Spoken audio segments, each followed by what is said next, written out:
Caesarean के बाद में नीचे नहीं बैठना चाहिए। देखिए, नीचे बैठना हम लोग वैसे भी आजकल मना करते हैं, क्योंकि जब आप उठते हैं तो आपके नीज़ पे जोर पड़ता है, तो उसके लिए मना करते हैं। और थोड़ा-सा जो सपोर्ट है वो भी कम होता है, लेकिन सिज़ेरियन के बाद आपको नीचे नहीं बैठना चाहिए, ऐसा कुछ नहीं है। आप कंट्रोल्ड आप झुक भी सकते हैं, जब आप नीचे झुकते हैं, तो आपको कंट्रोल्ड मोशन में झुकना चाहिए। ये नहीं आप अचानक झुके, कहीं आपका स्पाइन में कुछ मसल और का कुछ टियर हुआ या मैम स्पाइन से याद आया, बहुत जन बोलते हैं जो उस टाइम इंजेक्शन लगता है सिजेरियन से पहले वो पेन रह जाता है। ये मिथ है या साइकोलॉजिकली ज़्यादा है, क्योंकि ये नहीं मेरे भी रहता है। नहीं रहा था, इससे मुझे आपसे जानना है पर पर क्या है? क्योंकि आजकल की हम जो नीडल यूज़ करते हैं वो इतनी फाइन नीडल्स हो गई हैं, और जो इंजेक्शंस हैं वो इतने इफ़ेक्टिव हो गए हैं कि उसका अमाउंट भी कम देना पड़ता है, और नीडल्स बहुत फाइन है। प्लस डॉक्टर्स सब एक्सपीरियंस्ड हैं, तो बार-बार पिक करने की, जैसे शुरू में कोई नई चीज़ चलती है तो डॉक्टर्स को भी 2-3 बार में समझ लीजिए हुआ जी। सक्सेसफुल। तो आजकल ज़्यादातर एक प्रिक में ही हो जाता है काम। आपका भी एक्सपीरियंस रहा होगा तो नहीं, मुझे कोई डर नहीं रहा। हाँ, तो उसके बाद आपको पानी बहुत ज़्यादा पीना चाहिए। ओके। तो आपका और बाकी जब भी आप क्यों रहता है आपका बैक पेन? आपकी गलत पोस्चर के कारण, जो कि आपका नॉर्मल डिलीवरी के बाद भी रहेगा, क्योंकि आप जब फीड करते हैं तो आप कैसे? अपना ध्यान नहीं रखते हैं, और शुरू में आपको भी एक्सपीरियंस रहा होगा कि बहुत फीडिंग में बहुत टाइम लगता है। जी। तो आपका ऑलमोस्ट पूरे दिन में से 8-10 घंटा है वो फीडिंग में वैसे ही चले जाते हैं, और आप गलत पोस्चर में ऐसे झुक के बैठ रहे हैं, जबकि पहले आपको कंफर्टेबल होना चाहिए, आपकी बैक स्ट्रेट होनी चाहिए, सपोर्टिव होना चाहिए, उसके बाद आप फीड करें। तो मैम आजकल जो पिलो आते हैं सपोर्टिंग पिलोज वो सब वो हेल्प भी करती रहते है? हैं, हाँ, वो हेल्प करता है। ओके। अच्छा, स्टिचेस भी आजकल मतलब you stick it with a glue rather than वो that is not a glue. that is not a I'm so sorry, that's what I नहीं, ये लेमन तो यही समझते हैं, क्योंकि बाहर से कोई स्टिच दिखता नहीं है। उसमें हम लोग स्टिच को अप्रोक्सीमेट करके मार्जिन्स को, और अंदर की तरफ से स्टिच लगाते हैं, तो अंदर की तरफ स्टिच, और वो एब्जॉर्बेबल होते हैं, तो बाहर से आपको कोई वो स्टिच खोलने का जरूरत नहीं है, नहीं, it dissolve दोनों एक itself. तरीके से। Okay, it is safe. हाँ, ये तो बहुत बहुत even अच्छा I है। got हाँ, that only. हाँ। हाँ, मैंने सुना भी नहीं है। उल्टा ज़्यादा इन्फेक्शन के केसेस आई थिंक बाहर वाले स्टिचेस में आते नहीं, हैं, ऐसा ऐसा वो नहीं भी है? नहीं है कुछ, क्योंकि हाँ, ये मटेरियल ज़्यादा स्टेराइल बॉडी फ्रेंडली है, जो यूज़ करते हैं एब्जॉर्ब हो जाते हैं, तो आपका फॉरेन बॉडी का रिएक्शन नहीं बंद हो रहता। जाता है। ओके। एंड मैम ये स्टिच में भी इन्फेक्शन होना बहुत कॉमनली सुना गया है, घाव हो गया, रस्सी हो गया। बहुत कम होता है, रादर कम आई हो वुड गया? से पहले ज़्यादा होता था। अब नहीं। आजकल एंटीबायोटिक्स और इतनी अच्छी हैं, Is it- तो काफ़ी कम होता है। But still, is there any particular care that you should be doing?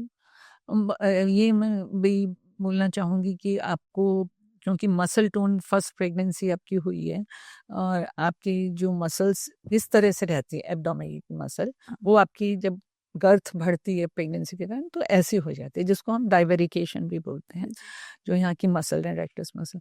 तो उसके लिए आपको जैसे ही 6 वीक्स में या नॉर्मल डिलीवरी में आप आफ्टर 1 और 2 वीक्स यू शुड स्टार्ट जो एब्डोमिनल मसल की एक्सरसाइजेस हैं वो जरूर करनी चाहिए, और वो रिलीजियसली करनी चाहिए। अगर आप 6 महीने 7 महीने वो एक्सरसाइज कर लेंगे तो आपकी मसल टोन वापस हो जाएगी। और आपको मैं उसके बिल्कुल अगेंस्ट हूँ पर्सनली, जो बाइंडर या बेल्ट्स होते हैं जो पेशेंट्स बहुत सुन लेती हैं, हम सोशल मीडिया पे देख लेती हैं, तो वो आपका काम नहीं करता, rather it will harm you, क्योंकि आप मसल को बांध के रख रहे हैं, तो उसकी एक्टिविटी तो आप वो कर रहे हैं। तो बेस्ट इज कि आप एक्सरसाइज करिए, और खाली पेट सुबह जब आप पूरा फ्री हो जाते हैं, मतलब पी पोप से, तो उसके बाद बिना खाए ये एक्सरसाइज करिए। 15-20 मिनट का काम है, और it will help you a lot. Ma'am आज के डेट में अगर 10 प्रेग्नेंट वुमेन हैं, उसमें से कितनों का नॉर्मल हो रहा है, कितनों का सिजेरियन हो रहा है? देखिए, ये सेटअप पे डिपेंड करता है सबसे पहले तो, कि रूरल में तो जहाँ पे सिजेरियन की फैसिलिटीज़ नहीं है वहाँ तो ज़्यादा होंगे। प्राइवेट प्रैक्टिस में आप कहेंगे तो caesarean rate quite high, 40-50% you can say, जबकि पहले ये 5 से 10% हार्डली होती थी।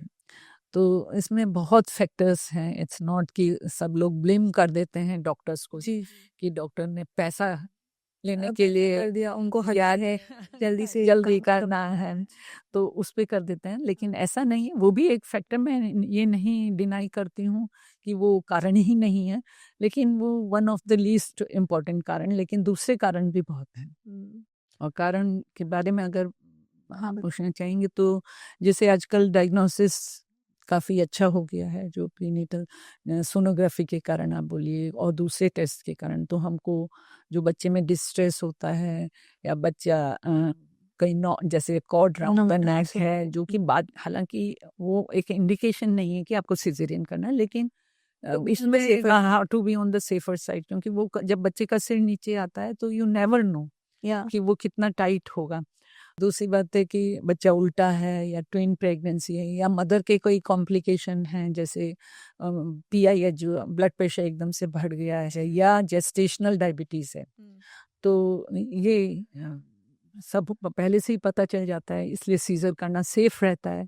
दूसरा, पेशेंट का जो राइट है, मतलब पेशेंट का भी इच्छा रहती है कि मैं सीजेरियन कराऊं ताकि मेरा शॉर्टकट में सब काम हो जाएगा।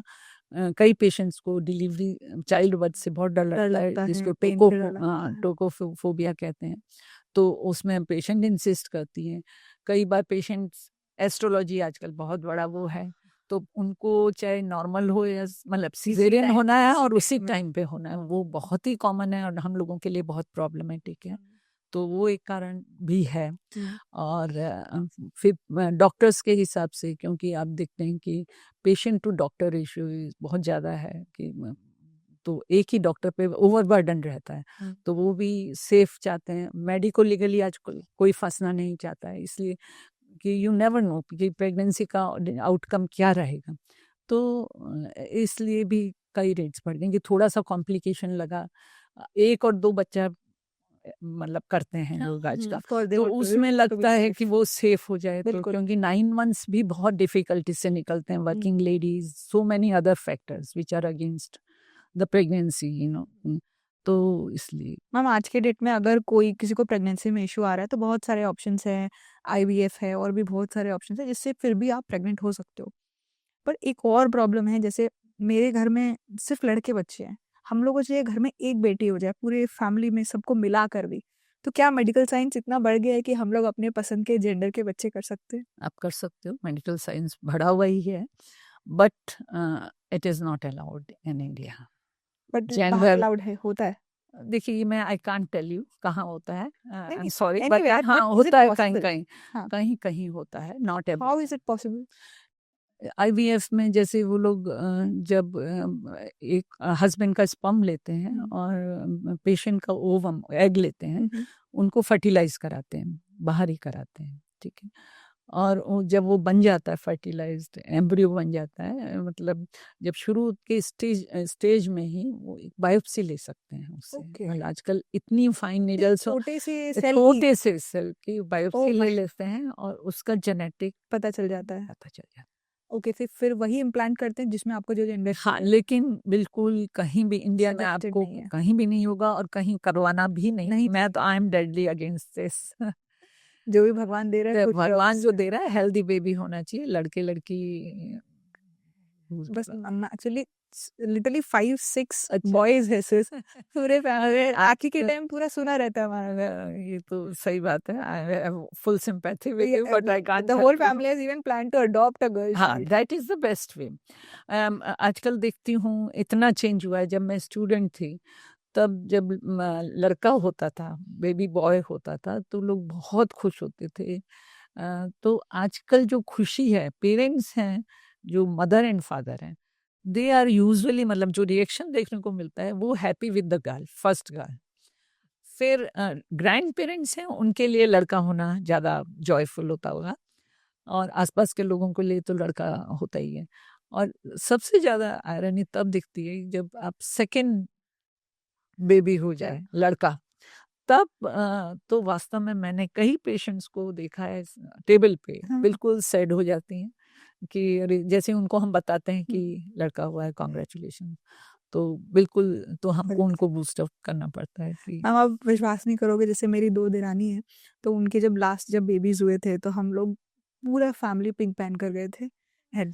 बेबी को लेके ये गए, डॉक्टर जब लेके आए और बोले कि लड़का हुआ है और सबका फेस उतर गया। शी वाज़ शॉक्ड कि खुशी की बात है, आप लोग खुश हो जाओ। ये चेंज हो गया, सिनेरियो काफ़ी चेंज हो गया ये। जी।